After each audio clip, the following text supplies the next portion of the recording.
I'm very excited to be here at the Kegel Training Center in Lake Wales, Florida, and joining me is one of USBC's best goal coaches, Del Warren, a good friend of mine, so I'm really excited to be here. Today we're going to discuss something that many bowlers forget about. They either take care of it in the beginning of their game plan or at the end, but never both together. We're going to talk about the pre and post shot routine. Right, Carolyn. We train a lot of bowlers here at the Kegel Training Center, and part of the challenge that the coaches here face when they leave is they can't separate what they're supposed to be doing prior to the shot and during the shot, and it can cause a lot of complications and it cause you to actually not perform at your best. What are one of the keys beforehand that people should focus on, and what's one of the keys after your shot you should focus on before we get started? Well, the key is really understanding that behind the approach before you're actually doing it, it's a completely different function than actually when you actually get up and throw a shot. And they're two separate processes, it's two separate parts of the lane, and a lot of times people get them confused and they intertwine them, and that's when the trouble starts. All right, well, let's get our mind in the right place to make a really good shot. Okay, what I like about this scene right here is that this is really a nice dividing line between really the pre-shot routine and the post-shot routine, or the two different areas of actually where we play bowling. And where I kind of got this idea to explain it a lot simpler was really watching the Golf Channel one day, and they had Annika Sorenstam, who's arguably the greatest female golfer of all time, and they asked her what was the best tip she ever got. And when she was 16, her junior coach basically said that there were two areas to play golf, just like in bowling. And he went on to explain that behind the shot, or in this case in your bowling shot, this would be the thinking box. This is where you would do all your pre-thinking of where you're going to stand, how you were going to throw it, what part of the lane you were going to use, what hand position, how you're going to shape the shot, things like the scoring pace of the tournament, etc., etc. That was the thinking box. The playing box, or in this case in bowling, would be the approach. What we find is when a bowler steps on the approach, they're still in the thinking box and they should be in the playing box. So for example, when you're in the playing box, really it's pretty simple. Once you get your body set in the position and you're holding the bowling ball, the only thing you should be thinking about is the line of play, the shape of the shot that you're going to be throwing, and hitting your target. That is it. And so what happens is for many amateurs and pros alike, they're taking their thoughts from the thinking box and they haven't flushed it out completely by the time they step on the approach. And that causes many problems. I have Kristis Sergejevas here from Lithuania, one of our students here at Weber, and we're going to kind of demonstrate the difference between the process of being in the thinking box versus the process of being in the playing box, okay? So when we're bowling, obviously a lot of times we spend a lot of time waiting for our turn, and that time is very valuable, especially in today's game where lane transitions are happening so fast and you have to make a lot of decisions, but you want to do that in the thinking box. So while he's standing back here, he's going to be thinking about things like, what type of ball speed am I going to be throwing? Where am I going to be standing in order to finish in the part of the lane that I need to be finishing? What is the shape of the shot going to be? What is the scoring pace right now in the tournament? Because that's going to affect some of my decisions I'm going to make based on how I'm going to attack the lane. Where do I think the tournament's going in the next 2 or 3 games? Do I think the scores are going to go up? Do I think the scores are going to go down? Who am I following? Because as we know, the bowlers that are bowling on their next pair will affect how the lane breaks down.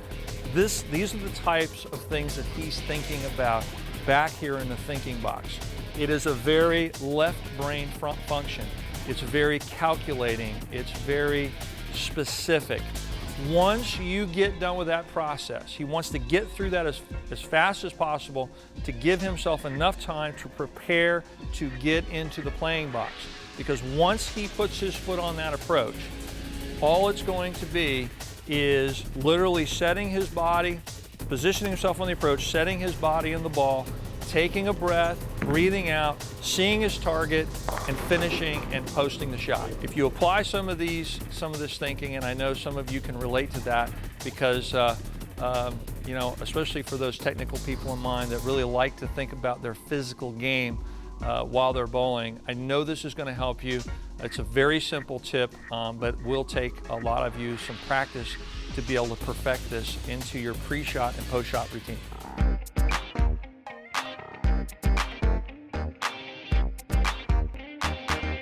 Coach, one thing that most bowlers don't pay attention to is their fit. That ball needs to fit their hand because that's their signature. It needs to be something that fits their hand where there's no pain, it's comfortable.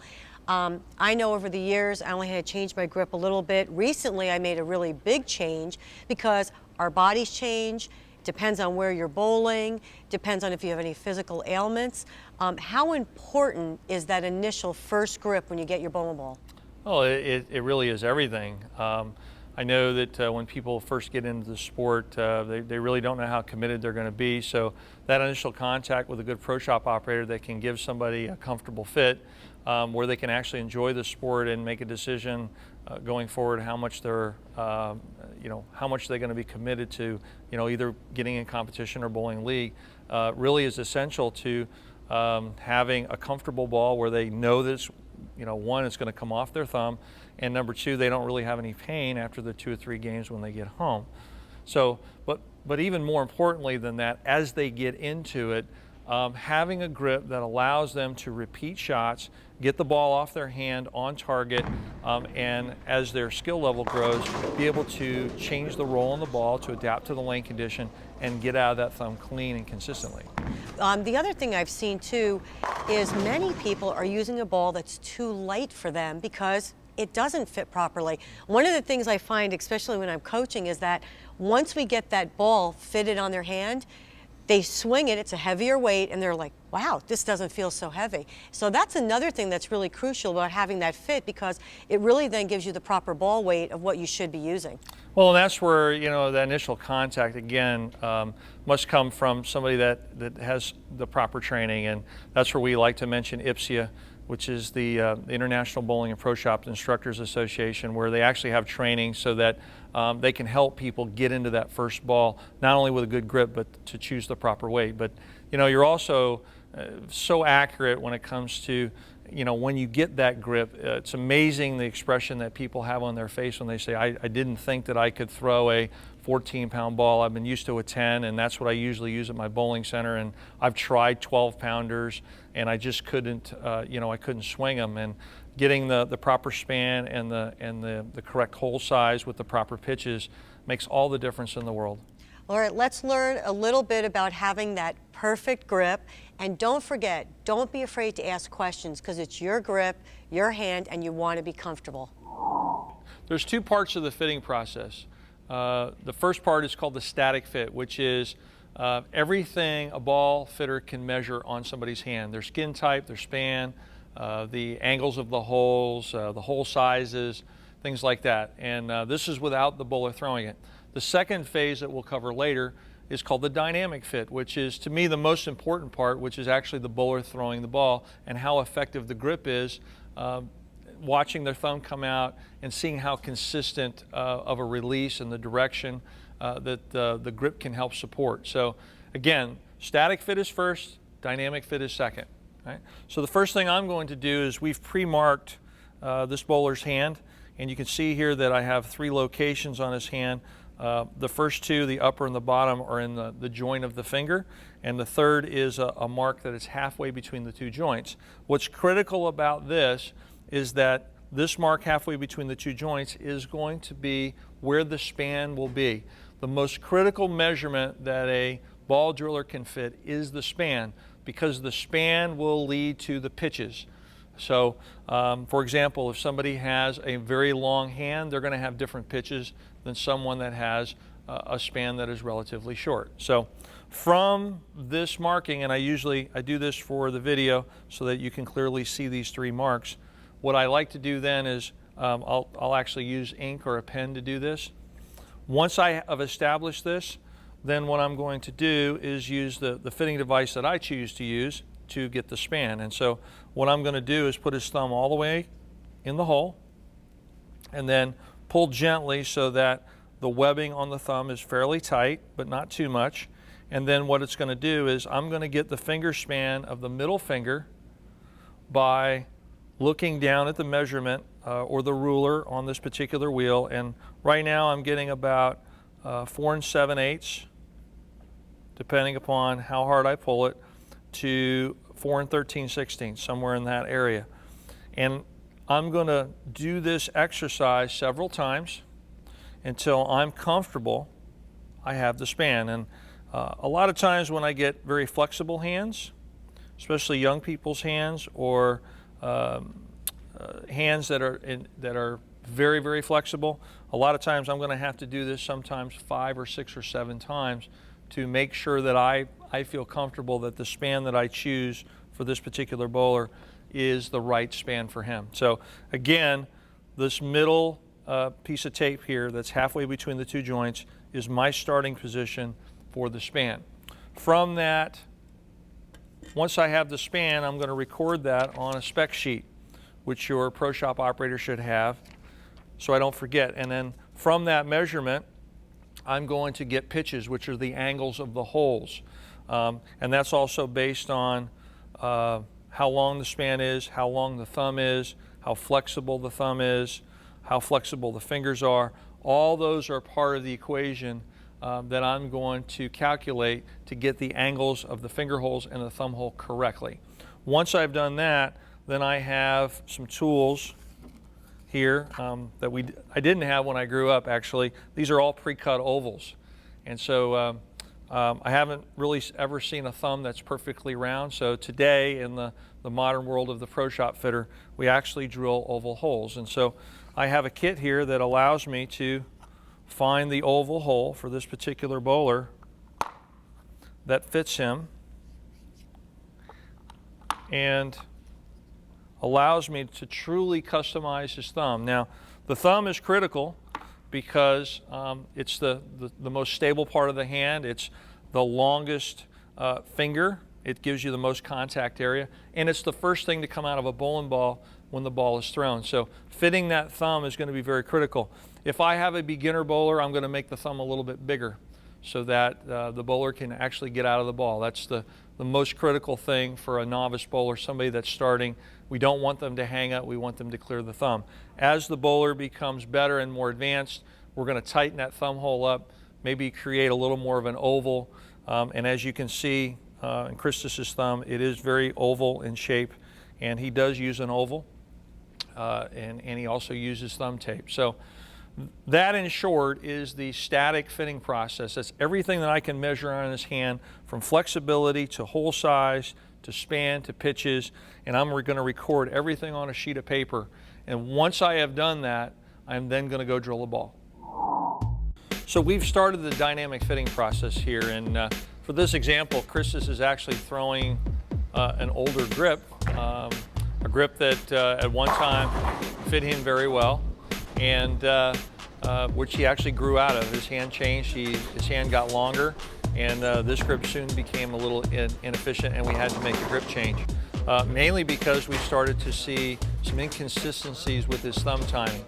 Now, thumb timing is one of the things as a Pro Shop operator and coach that you look at of how long and how consistent the thumb comes out of the ball and clears the weight to the fingers. Consistent thumb timing, especially today, is critical because we're throwing reactive bowling balls.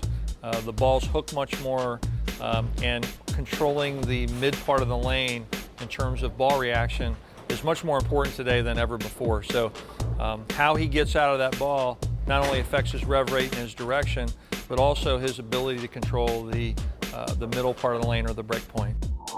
So Christus is now using his new grip. This grip is really about a 3/16 difference in span between the new one and the old one. And his hand, basically, he's in college, his hand just grew, it got a little bit longer, and the old grip became a little bit too short, and it changed his thumb timing pretty drastic. And so with the new span and a little bit different thumb pitch, his thumb is clearing a lot more consistently. We saw a big differences in his scores. And also because he's an elite player, I've also seen a big difference in his ability to produce different types of rolls, which in today's game, as we know, versatility is the key. So having a grip that allows you to throw the ball differently but still have a consistent thumb timing is certainly essential for a player or a competitive player today. So, Coach, we have Christus here who threw his old grip, then threw the grip in which he made some tweaks to fit his hand now because he's still a growing boy even though he's a senior. And we saw some significant changes, especially on the cats. Explain exactly what you did. Well, his hand grew, and at the beginning of the season with the old grip, he bowled very well, and then about 6 to 8 weeks into the season, I started to see some inconsistencies with the ball coming off his thumb. His thumb timing changed. It didn't allow him to produce the types of roll when needed. And so we did another grip check, which Randy and I do quite frequently because the kids are growing. And we found that we actually had to make a 3/16 in span lengthening and also slightly change his thumb pitch to accommodate that change. And the results were immediate. He got excited immediately, felt the difference immediately, and the ball coming off his thumb at the proper time, you know, there was no warm up to it. It happened by itself. And so, Christus, you know, how did it feel to you? Well, it felt much better than my old fit. First of all, just because I was able to clear my thumb much better, and as the cat's shown, my accuracy was much better than it was with the old fit. Also, it felt much better on my hand, and like I didn't have any pain or anything, so it just felt more natural and felt like it was actually fit to me. So that's two most important things that I'm looking for when I grab the ball. Excellent. Coach, let me ask you, you know, old school was, you know, you really held onto the ball and you pitched it out there, and that's what created the hit or the hook, what we used to call it in the old days. With the balls the way they are now, they're a lot more powerful. The modern game creates natural hook out on the lane.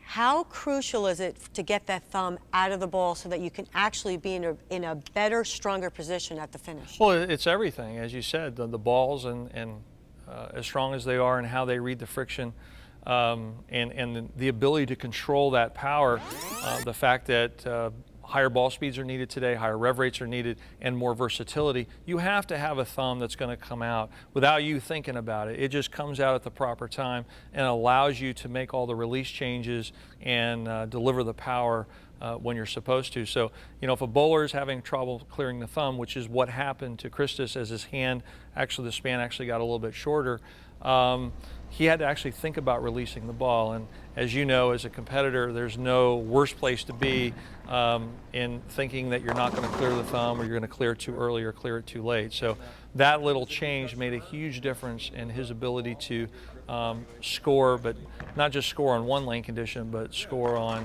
whatever the lane is needed at the time. So. Well, the key that he really spoke about too was consistency. You had the feel, which then adds to something we even talked about earlier, was it makes you believe in it, it makes you the buy-in, so it gives you that confidence to repeat those shots and become more consistent. You know, that's the best word for an athlete is confidence. You know, you just can't put enough value on that word, and there's so many things that can add to that confidence, but it starts with a good fit, and that's why we spend so much time in quote-unquote tweaking the grip, because as the player's hands change, you really have to pay attention to that. So if I'm your coach and you're a youth, I'm going to say go get your hand checked 3 times a year. Even if you're an older adult, go have your hand checked a couple times a year. Go to your pro shop operator. Go through the process of the static fit, the dynamic fitting process.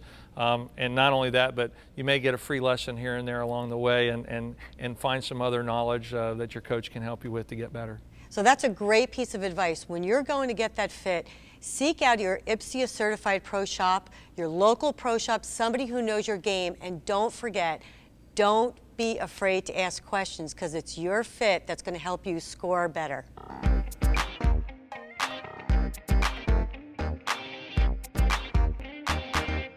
Coach, there's so much to being prepared for a tournament. Practice obviously is one of them. I've been a big proponent on being really prepared before you go out to compete. But it's not just about getting out there, working on your physical game and throwing strikes. There's much more to being prepared. What are some of the key components that you work with your athletes on? Well, number one, it's not just our athletes. You know, the program at Weber is very, very structured, so that's pretty easy, and it's not only team development, but it's individual development. But really what I really want to emphasize in this tip is that for those people that come and have a coach, whether they come to the training center or have a coach, is you want to have a purposeful practice. And there's a difference between going on the lanes, as you said, and throwing strikes and trying to knock down pins versus actually working on your physical game. So number one, the first thing you have to have is a goal. Now, some of you may want to win the city tournament, the state tournament, win an eagle, or it might be this year I want to raise my average 10 pins or shoot my first honor score 300 game, whatever it is, but you got to have a very clear goal. You just don't want to try to go out there and get better. And after that, you've got to set some time every week to how much you're actually going to train. And this is the difference between training and competing. So are you going to do it an hour a week? Are you going to do it an hour 3 days a week? Whatever that is, you really need to set up and put a plan together based on your schedule. Once you have that, and let's say it's an hour, you want to take full advantage of that hour and not waste a single shot.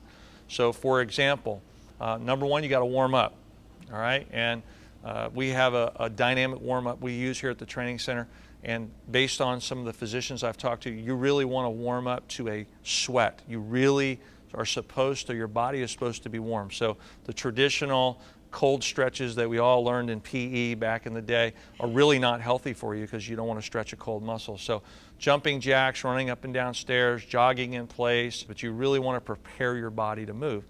Then the second thing, once you warm up, you have to have a plan of what you're going to work on that day. So, for example, if you're going to work on your timing, you're just going to throw shots based on the plan that the coach gives you on working on your timing, whatever that is. If it's working on a new release, you're going to work a certain period of time in that hour on your release, and that's what you're going to do. If you only have an hour to train, I really wouldn't work on more than one thing, okay? And make it very focused. There's a power to being focused as opposed to, I got an hour and I'm going to work on 3 things. And then what I want to do is then once you do that, you want to check with your coach and look for results.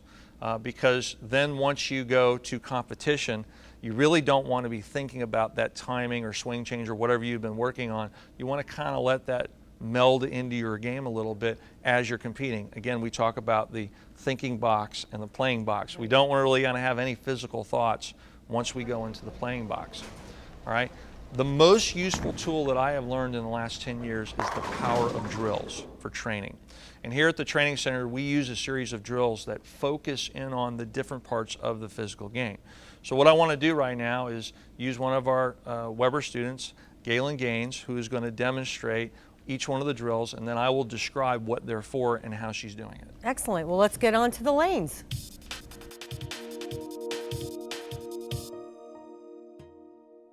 So this first drill starts at the foul line. It's called the foul line drill, and it really focuses on the finishing position. It also can be used as a release drill, and she's going to throw it about less than half speed. And once she gets into the finish position, she's going to bump the ball about 12 inches in front of her. The ball will swing back, and she'll just roll the ball in the lane. It's also an excellent drill to really, really feel what that finish position is supposed to feel like.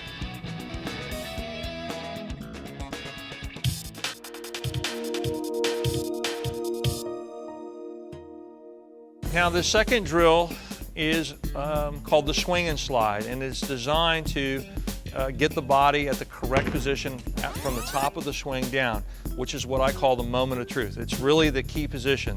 This particular drill really focuses on the most the most aspects of the physical game in the most critical time as you're getting ready to deliver the ball. It also will work on your swing. It also focuses on the function of the left arm or the opposite arm that you're going to throw. And it gets you right down into the finish position. This is called the swing and slide.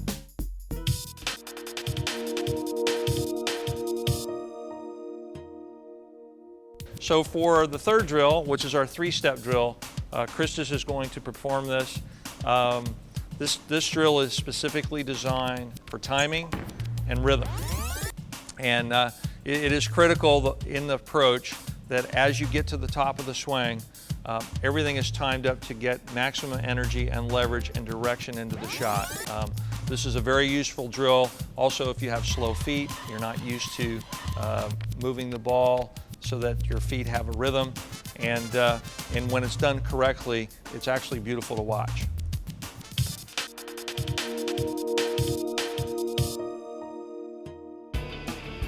For our fourth drill, Galen is going to demonstrate the shoulder collapse drill. Now, this drill has a couple of different functions. Number one, it focuses on tilting the spine towards the bowling ball, which creates space for the swing. And secondly, this is really a mental drill to let your body go and just throw the ball. So what's going to happen here is she's actually going to start her approach off the approach.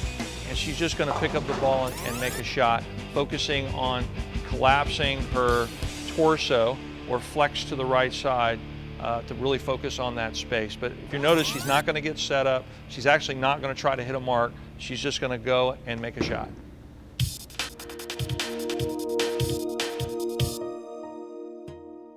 This last drill is called the backup ball drill, and yes, the backup ball. She's going to be throwing the ball from left to right. This focuses on keeping the elbow inside the hand, which we know today in a modern bowling release and arm swing is critical, especially if you're going to go inside out.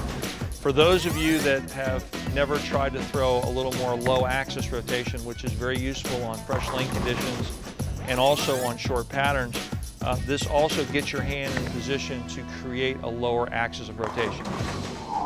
So, Coach, a lot of drills out there that really attack all parts of the physical game. How do we put this in perspective? Well, for example, if you get with your coach and he wants you to work on the foul line position and from the top of the swing down, maybe what I would prescribe for a period of time is that you open up with 20 foul line drills, 20 swing and slides, then work on whatever you're going to work on in that hour, and then close your practice with 20 foul line drills and 20 swing and slides. So within that hour, you've done 80 drills. It's also a great way to warm up and to cool down. And it focuses specifically on what your coach wants to do. So you don't necessarily have to do all 5 drills. It's what are the drills that focus in on the parts of the game that you need to work on right now. So that actually goes back to something we discussed earlier too, is that also, if you're limited in the amount of time that you have to practice, like you referenced, if you only have 1 hour and you have that specific element that your coach wants you to work on, that 1 hour could be 1 or 2 of these drills, and it could be a very productive practice. Certainly, and a lot of our students that come away, they're very diligent about doing the drills, and they're finding that they're improving much faster, easier, because they are focused. Excellent. So good luck on those drills, and it's going to help you increase your scores and help you with your physical game.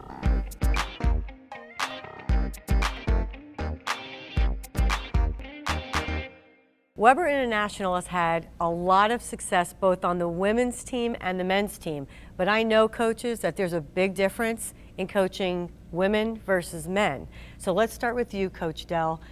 You coach the Weber men's team. What do you see as the differences in coaching the women versus the men? Well, let me first say that I think our program is a little different because Randy and I take turns. There's no walls between coaching the men and the women, and in terms of you're only going to coach the men or you're only going to coach the women. So from time to time, the girls will ask to work with me and vice versa. So I know in other programs it tends to be very, very separate, and our program is a kind of a holistic program. So, well, I think one of the main things for me is that the guys are a little bit stronger in their upper body. They're a little bit stronger in general, and the ball speeds and the rev rates today have gone up both on the men's and the women's side. So it's really important for the women to do the fundamentals and the techniques more correctly because they can't overpower the bowling ball. And a lot of times if they get out of position, the bowling ball will overpower them, and that will lead to an injury. So a lot of times, you know, they might be a little more injury prone than the men because the ball will pull them around. So really have to pay attention to details. And we have a lot of women on the team that actually rev the ball more than the men this year. So really paying close attention to that all the techniques are done properly and the biomechanics are sound. Okay, excellent. All right, Coach Randy. He touched a little bit on the physical elements of coaching men versus women. What about the mental elements? Oh, there's really no difference between men and women. We all know that, right? Obviously, you have to deal with women on a different level mentally and emotionally more than anything else. And not that men don't have emotions, but women have a tendency to not hold them in as well as the guys can. And so you have to be careful about word choice. And I try to use as many uplifting phrases as I can for the women and reinforce confidence in them, as opposed to the guys. I might treat a little bit differently and beat them up a little bit and beat up their ego a little bit to try to get them mad at me to get going. Because of that anger, they have a tendency to "I'll show you" attitude. And I got a few of the girls that have that attitude too, but as a general rule, I try to keep it very positive with the women versus the men. So both ways, though, depending on what style of communication you choose, you really are still trying to build their confidence. It just may be done in a different way. Absolutely. Like Dell mentioned in another segment, confidence is without a doubt the most important thing that a bowler has to have when they step up on the approach. They got to believe that they can get the job done and just let them go do it. So even though we're both a little different, men versus women, it still comes down to fundamentals and confidence.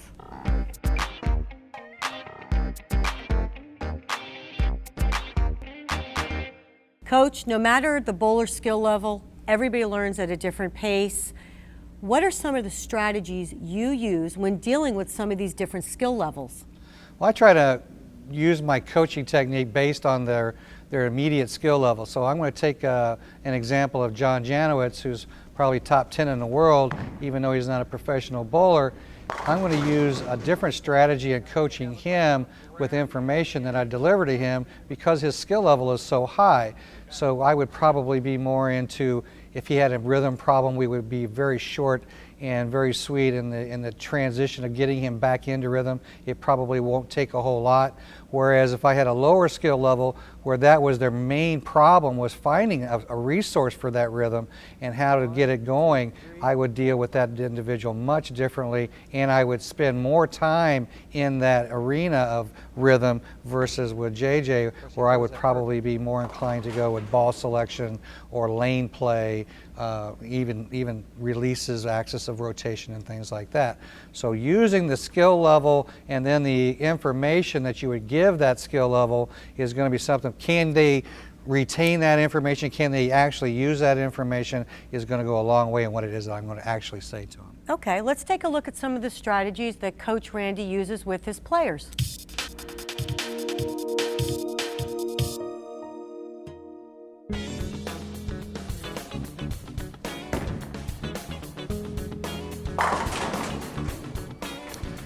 All right, now what we're going to try to do here is we're going to try to get you to pick up your speed a little bit, get your tempo going a little bit faster.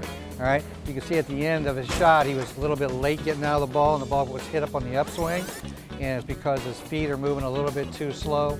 And we're going to try to pick up his tempo by getting the ball into the swing sooner and get his release to happen sooner as well. Much better. So again, there we saw the ball came off your hand a little sooner, didn't it? Yes. Ball speed went up, okay?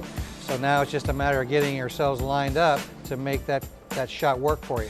It wasn't that was a bad shot, it was just thrown in the wrong location, okay? Now, what we're gonna work on, I'll be the ball, and what you're gonna do is you're gonna walk and I'm gonna take control of your arm, okay?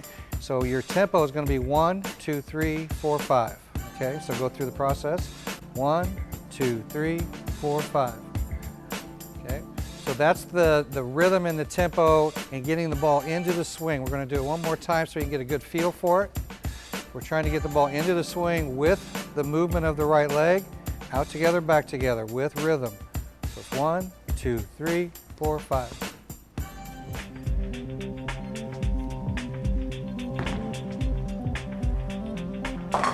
Very good. You can actually see the rhythm and the tempo. If you count the steps out, as the bowler's going to the foul line and you get that on video, you can get that 1, 2, 3, 4, 5 rhythm with their footwork.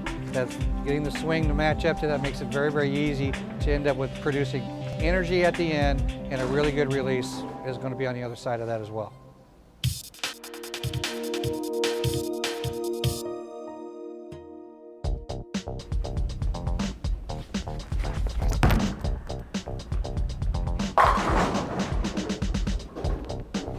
Okay, JJ, so what we saw there from lane 7, when we got recovery on lane 7, this lane is not giving us our recovery. Correct. So our options for change are going to be put more hand in the ball, we could put a little bit more surface on the ball, Right. or we can make a physical change on the lane, or even make a physical ball change. Right. I think in this case here, what we want to do here, let's put a little more hand in the ball and see if you can't slow down just a pinch and get that ball to turn the corner and recover for you and get the ball back to the pocket.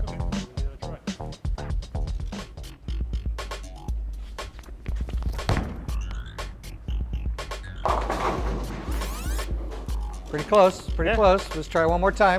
Getting closer. Again, that looked like a little grabby at the end, Right. so just be a little cleaner with your hands, see if you can get the ball to pick up on the pattern sooner. Okay.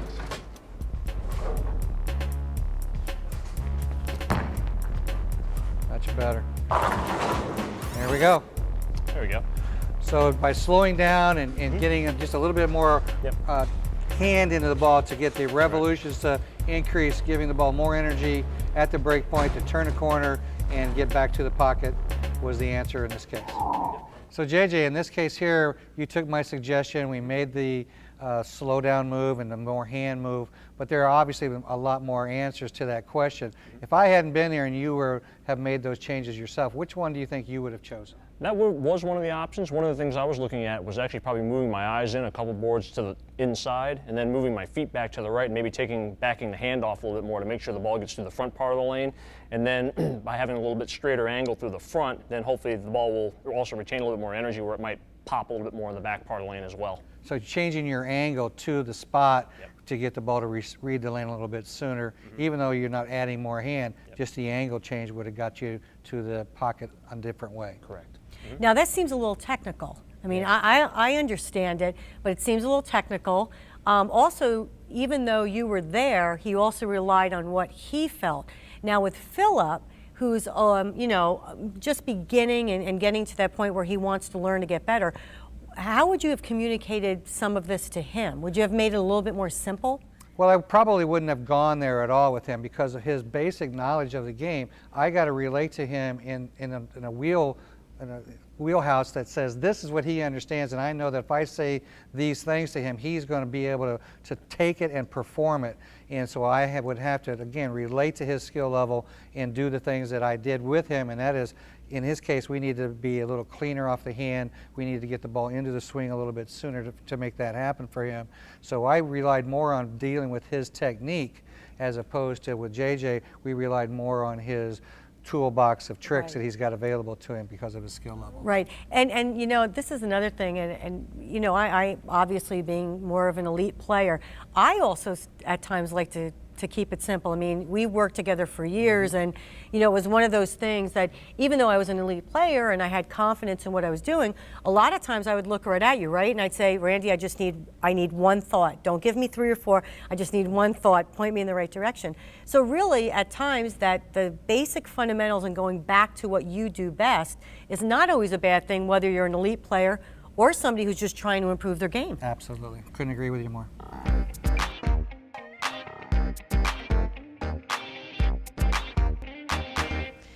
Coach, big difference between individual and team bowling. You've had a lot of success with Weber International with 5 championships. Give us some of the key factors that make a team successful. Well, first is the fact that it is a team, and it's not just 5 or 6 or 7 or 8 individuals bowling by themselves. They're actually bowling together as a team. So the first is you have to have a positive attitude, and you know that goes without saying. And having somebody on the team that maybe doesn't have a positive attitude all the time, you can actually affect your teammates in a very negative or positive way. Secondly is lane play, and we know in bowling today how critical lane play is and reading the lanes. And so, you know, the great part about team bowling in that is you're not just one player anymore. You're getting information from a coach and you know, 5 or 6 or 7 other players. And then being ready, readiness. You don't get a chance to throw consecutive shots. You have to throw a shot, and whether you're bowling in Baker bowling like we do in college, or whether you go to the USBC championships or you're bowling in league, there's a time there that you have to wait. You have to be ready when it's your turn. And you know, a lot of times people aren't ready until it's their turn, then they get up and they try to make a shot, and they're really not at their best. And then being a really good observer. So when you're not bowling and you have that time, part of being ready is watching the ball reaction, watching your teammates, watching the opposing team, watching the next lane.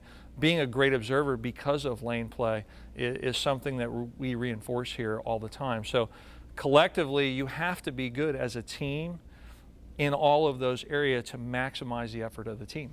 Okay, so I have a question for you. Over the years, everybody has always said your best bowler, the person who can strike the most, always supposed to bowl anchor, right?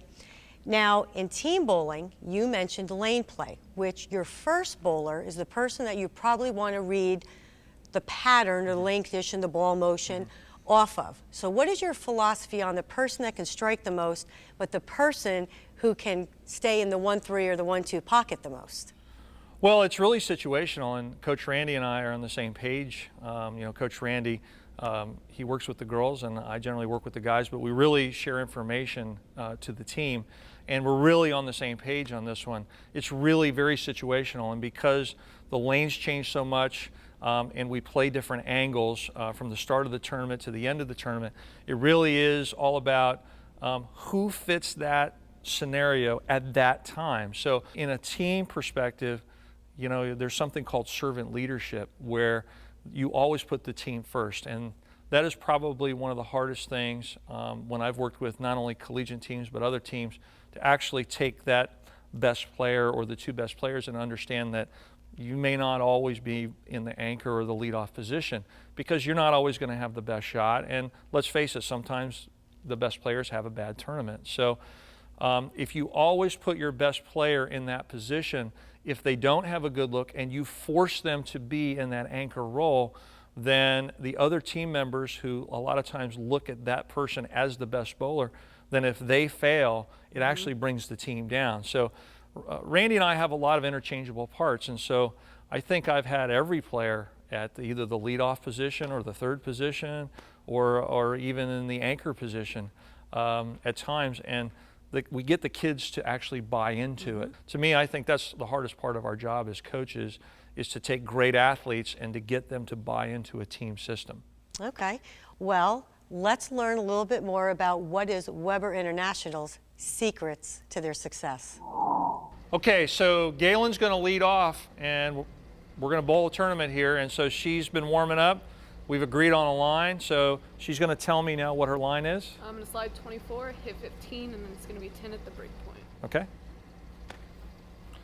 Now the most important thing now is when she gets into the playing box, that's all she's going to be thinking about, while the rest of the team is really going to watch her ball motion.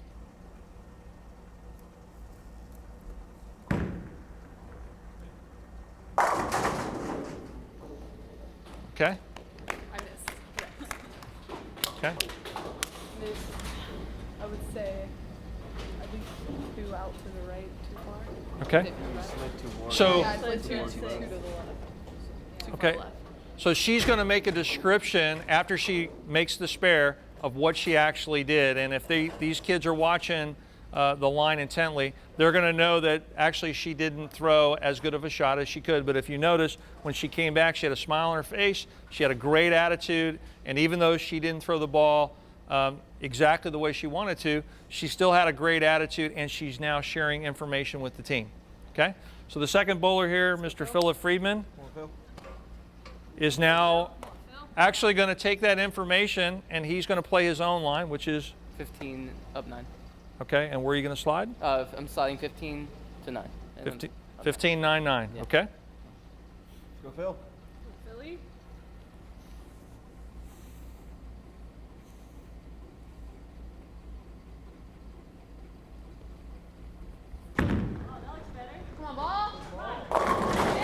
All right. It's real easy to smile when you throw it that good on that shot. So really, when you watch the ball motion, there's really not a lot other than excitement that he's going to share with the team, and we're still lined up and ready to go. So our third bowler is Anna Lee. And you're going to notice that each one of their lines is a little different because they throw the ball a little bit different. But they're really throwing it, to the same spot, but they're adjusting their angle based on how much they naturally hook the ball. So I'm gonna do 19, 12, 10. 19, 12, 10. 19, 12, 10.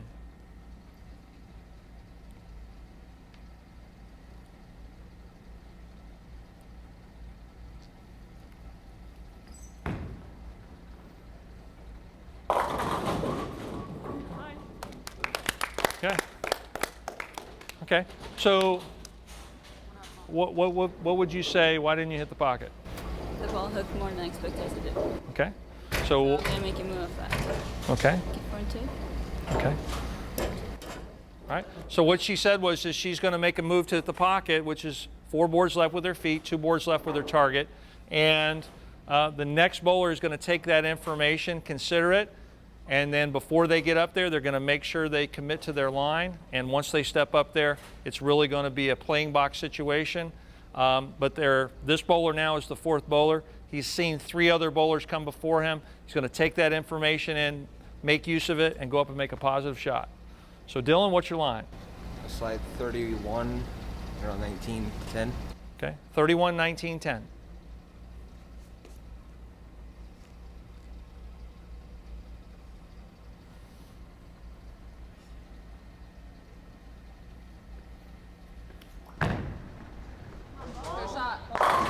Right. Great shot. Okay.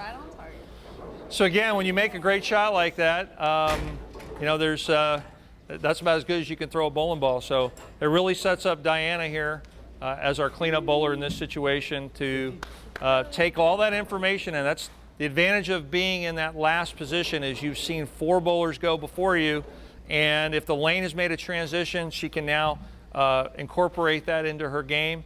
Or in this case, are you going to move, or are you going to play the line that you thought you were going to play before? No, I'm going to move a little bit more than I thought I would, so I'm going to slide 19, look at 12, and out to like 9. Okay. Should come back.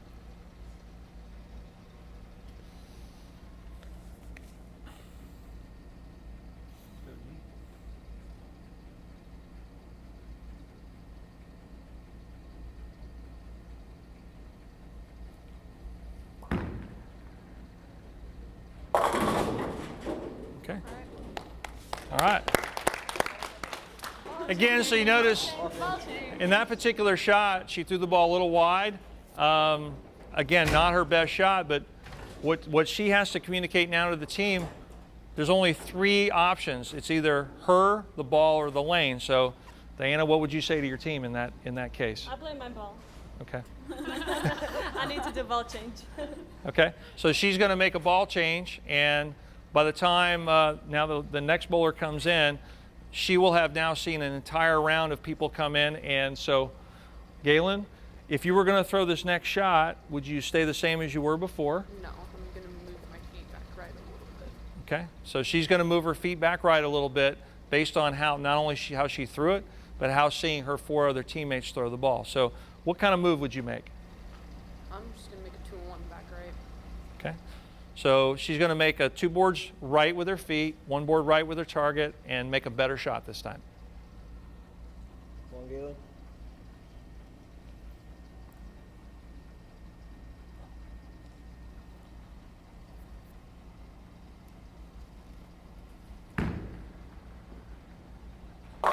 Great shot. Okay. So again, I think a big part of, when you say a big part of why you made a better shot was good communication and getting more information from the lane? Yeah, and then like the confidence level I have based off of their shots is what helped me with my moves. Okay. So it helped your confidence based on the communication and also watching the other balls go down the lane. Very good. And so our 6th man today is Christus. And so what have you been doing while we were competing? Well, first of all, I was watching the ball motion to make sure that I know where the guys are playing, and if I have to come in, I know what area I have to go and have to be in order to make a good shot. And obviously, I stayed loose and ready for whenever I need to be in. And what did you do to stay loose? Just made exercises, swing my bowling ball, just pretend I was in a starting position. Now, this is a really good tip, especially if you are in a team situation where you have more than 5 bowlers. His role is to be ready anytime it's come in, so that when we do bring him in a critical situation, he is actually ready to throw a shot. His body is warmed up, and it's if he's been bowling the entire time. So when we have to make him get up there and make a critical shot, he is ready to go. And literally, that ball will be thrown as if he's in the 5th or 6th game of a tournament. This is also a really good tip for those of you that bowl in a regular league where maybe you get tightened up pretty fast. A lot of people can't sit very long, and if you're bowling in a 5-man team, it'd be really good for you to swing a couple balls while you're waiting, or make sure that you're you're in that setup position and you're ready when it's your turn to bowl. I can tell you, I know a lot of people that 5-man team roster in league, a lot of times is there's several minutes between shots, and especially if you're the type of bowler that tightens up very much, if you've got to wait a long time, that next shot is not going to be very good. So this is a really good tip for in both scenarios, whether you're an extra man on a team or whether you're on that 5-man team and you're waiting to throw a shot.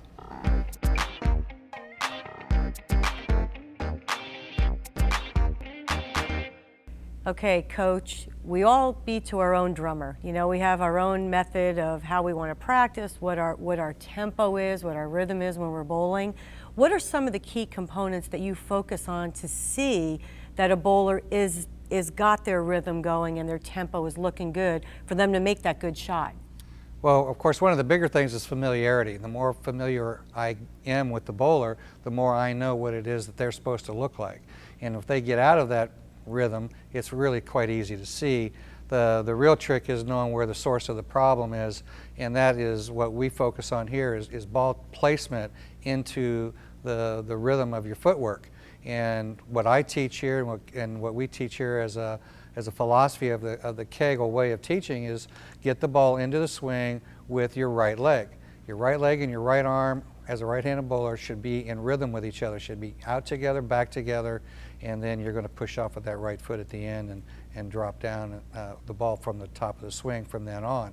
But at the beginning of the approach, what we're looking for is getting the ball into the swing in conjunction with the right leg.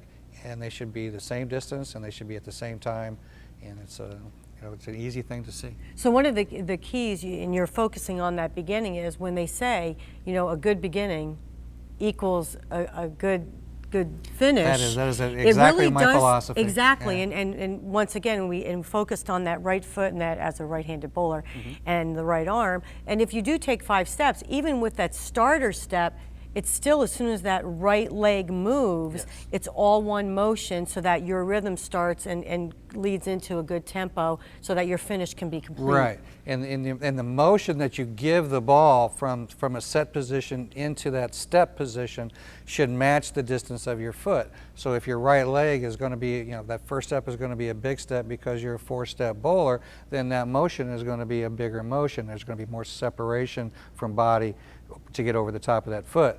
But as you can see, a lot of the pros have a very small amount of motion, and they're getting that ball into the swing very early because it makes your feet move faster, and when your feet move faster, you get more ball speed. When you get more ball speed, you've got more energy, and when you've got more energy, you've got more angle of entry for carry and strikeability. Okay, well, let's take a look at one of the Weber International players, and let's look at their tempo and their rhythm.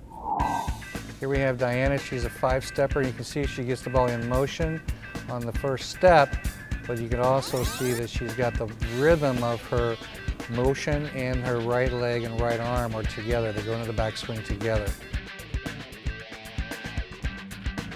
So again, you're going to see the ball go out a little bit, but it comes out and down together with that right leg, and that gives her more time to create a higher backswing because the ball gets into the backswing sooner, which gives her more time. And again, ends up relating into more energy at the end. And this is Katie doing a 4-step. Again, she's going to get the ball into the swing with her right leg. They're going to go out together. Look at that. Out together, back together, and then she goes through. And again, she's still getting the high backswing due to the fact that the ball is getting into the swing sooner and the ball has more time to climb during her approach, so she can have, again, more energy at the end. Coach, we had 2 bowlers. One took 4 steps, one took 5 steps. But the common denominator was they both got the ball where it needed to be into that swing at the same time, creating good rhythm and tempo. Absolutely. The concept of producing energy, whether it be male or female, has to have a resource, and that resource is rhythm.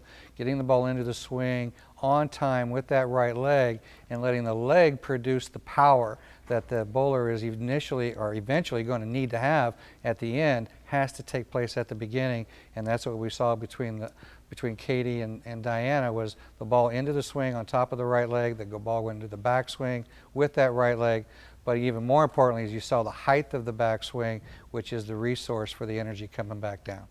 So really getting that going in the beginning, getting that smooth motion really does help create good leverage at the end and a good finish, creating what you said was that power naturally instead of forcing it. Exactly. Muscling is never the answer, and especially for women, they just don't have that resource available to them, or very few do. So it has to come from timing and rhythm and ball placement, and all those things have to match up very, very nicely so that the end result has this nice, smooth, rhythmic look to it. So working with your coach and knowing what your rhythm and your timing is will create a good finish and help you create a good game.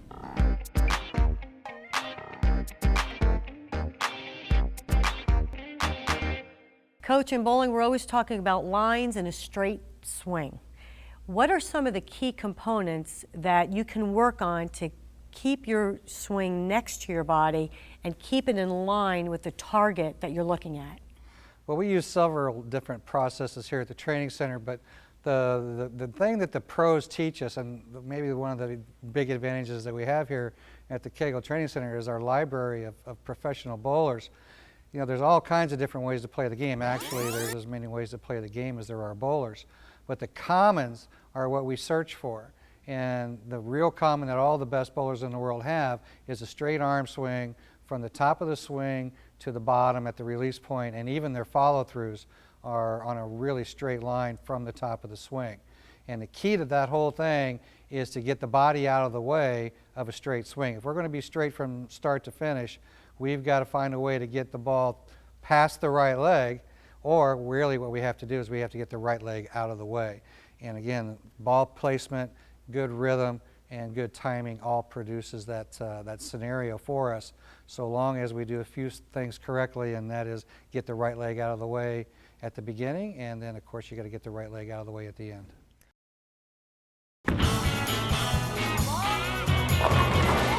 Right.